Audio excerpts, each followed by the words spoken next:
Apalagi kadar kesucian ruh manusia itu semuanya sama. Begitupun kadar akal yang diberikan. Ya. Tetapi ada manusia yang berkomunikasi dengan ruhnya, atau ada yang kenal dengan ruhnya, dan banyak yang tidak. Begitupun dengan letak akalnya.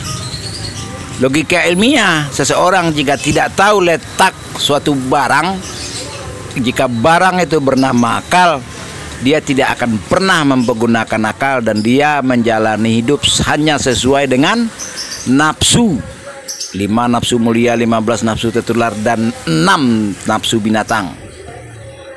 Plus cuma sesuai perasaan dan pikiran, hayalan saja. Sampai di sini paham? Sangat sedikit yang mempergunakan akal. Padahal semua menjawab segala sesuatu pikiran perasaan hanya akan disempurnakan oleh akal.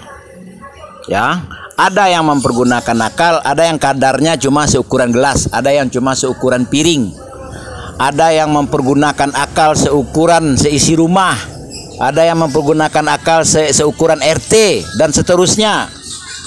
Cukup sekian, terima kasih.